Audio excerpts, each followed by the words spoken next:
Today I'm going to start working on lowering the hard body. I'm just going to kind of do a quick thing on the back, and then whenever I get the spindles in, we'll do the front, and I'll go through that with everybody, because this front's going to be a lot different than the front than the back. So let's go over the back real quick. It's real simple. As you can see here, the leaf spring goes underneath the axle, which means you need to make the axle come up in order for it to lower, if that makes sense. So what I'm going to do is, first of all, I'm going to remove that bump stop right there, and I bought a block kit. So if you're working on a truck and you're trying to lower it, you don't know what a block kit is, here's the video for you. There's a few other things I'm going to do to get it lower eventually, but for now, block kit. This is a 4-inch aluminum angled block kit. So you have the top of it's angled. That's fix your pinion angle on your rear end, because flat blocks will make it bind some. I've never had it happen, but that's what they say. And extended U-bolts. And when you put these on, you will cut off the excess threads after you tighten everything down, torque it. So I'm going to get started doing that, and I'll show progress. Well, there's the back lowered anyway. The front's still stock height, but I went ahead and I cut the bolts off the bottom, tighten everything all up. The angle on the blocks, for anybody wondering, goes towards the front. So the small side of the block goes towards front, big side towards the back, so that it fixes your pinion, so your damn drive shaft's not hanging down all fucking weird like. And it's correct. Alright, so there's the rear. Now we'll get to the front. The rear is definitely going to have to go a little lower, because, I mean, 2 fingers, come on. Get another mod today. The front end swap and new corner lights. I got the clears, 96, 97 grill, and I bent the bumper back up a little bit, and I think that looks way better. I had to find some of the clips in that for the corner light because they were missing, but that's what the parts truck's for out there. And yeah, I like it. And the front is lowered right now, but focus. But that's just torsion bars. The spindles are on the way, and we'll be doing a full install and review on those when they get here. Here we are, ready to do some lowering spindles. There's a 2-inch spindle, and these are straight edge spindles, not Beltex, so this will also be somewhat of a review on the cheaper version of the 2-inch drop spindle, because there's only 2. There's a Beltex and there's a straight edge. They both seem to be pretty good quality.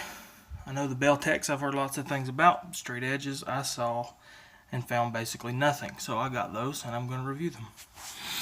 So, first thing you want to do, which I have already done, is pop off your dust cap, which is that thing. You can do that with a Phillips headed screwdriver.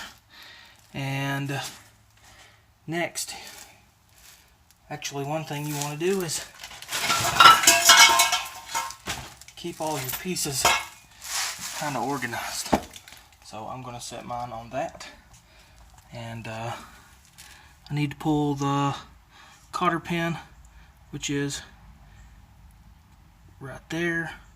Pull that out, and there is a cover that goes over the actual bolt, which is this thing that just keeps the bolt from spinning, keeps the cotter pin in. So I'm going to do that real quick. And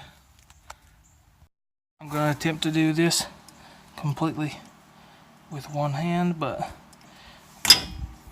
well, that made that easier. Cotter pin just broke. The straight edge kit did come with new ones. All the new cotter pins you can handle. So there's your old one.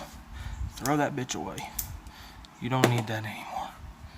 And now, just to try to keep my fingers from getting too greasy, I'm going to grab these with the pliers, and this just slides off. It is not on there tight. That is just a cover.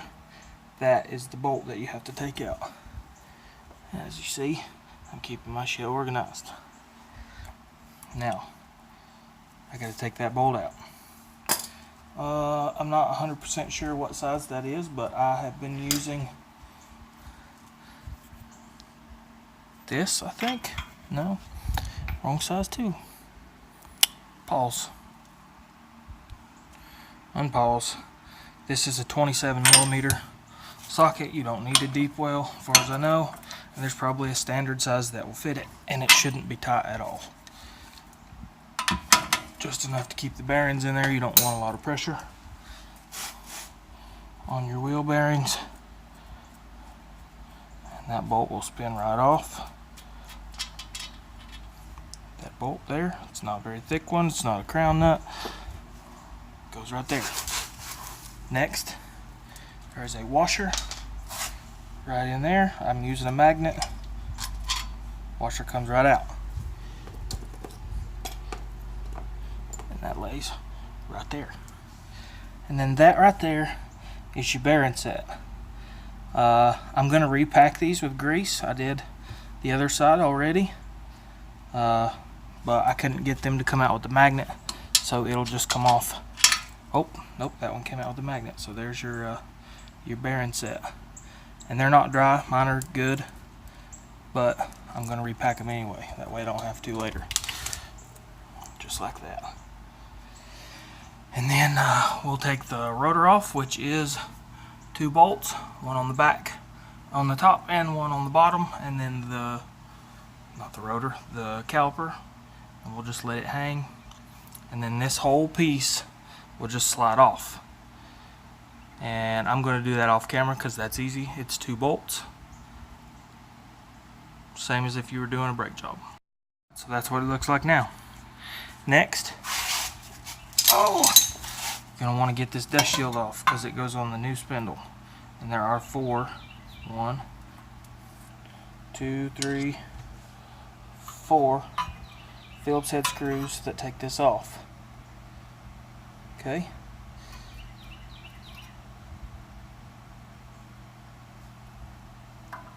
And they're probably going to be pretty tight, so push hard and spin. Easy as that. Try that. That was easy. Alright, what you want to do next is we're just going to take the rest of this spindle off. So this crown nut, there's a cotter pin. There is another nut on the upper ball joint right there. Let's see, turn it around so you can see it. There you go. That one. And then that one. They're rather large, but whatever size they are, take your cotter pins out first, then break them loose, pull the bolt all the way off, and then you want to smack these ball joints with a hammer. All of them. Put some pressure on them if you have to, but smack the ball joints with a hammer. And they will pop loose. Don't use a pickle fork, or it will completely screw up your grease packs on your ball joints. So I'm going to start on that. Got that all tore down. This piece, which is your factory steering arm, the bolt that goes in that hole, which is the short bolt, like that, it's the same size as the short bolt that came out of the caliper. You're going to need to use that bolt to put the caliper back on the new spindle because it doesn't have a steering arm. It's already cast in. So take that out before you take the spindle off. To get these ball joints off, again, we're going to smack these spindle right here. You want to hit it here and here to get it off. Same with the steering knuckle arm. I hit it right there. See where I hit it? And that should pop your ball joint loose. On the bottom one, you might want to take a jack, which is why that jack is there. Put some pressure on this spindle on the up side. The top one should pop out because there's pressure on that pushing up. So I'm going to do that. See, it's out. And that's what it'll look like, all tore apart. Now we do have to take the outer tie rod end and cut 1/4 inch off of the end of it. But we'll do that last. and then we have to do the alignment and stuff. But for now, that's that, and I'll show you the difference between the stock and the 2-inch drop. So, as you can see here, it is quite a difference.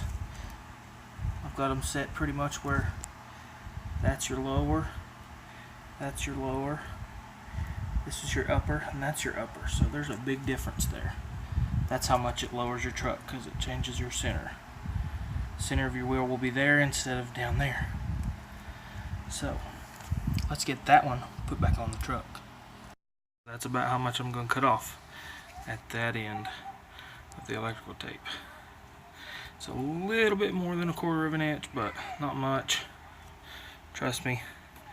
And that just means I'll have a little bit of extra adjustment. So I mean, there's plenty. All of this thread, every bit of it goes into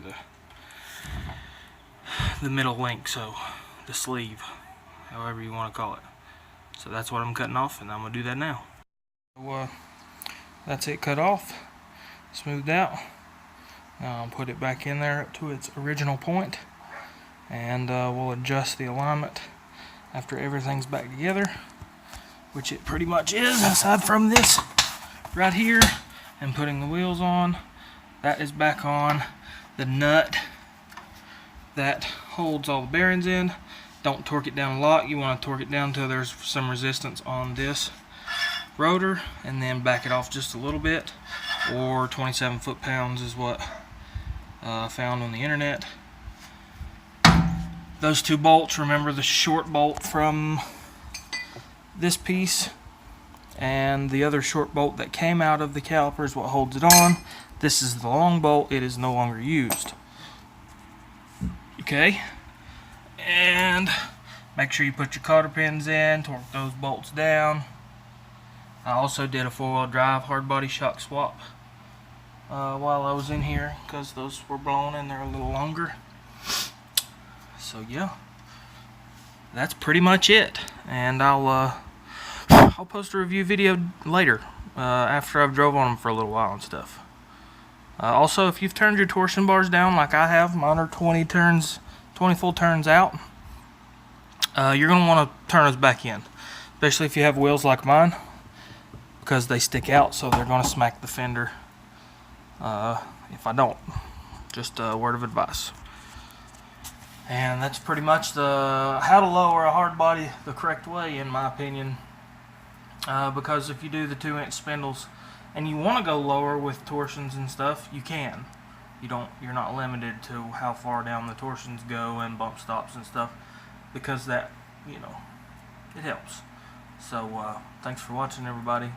Leave a like, comment on it if you have any questions, comment on it if you think I did something wrong. Thanks for watching. Bye.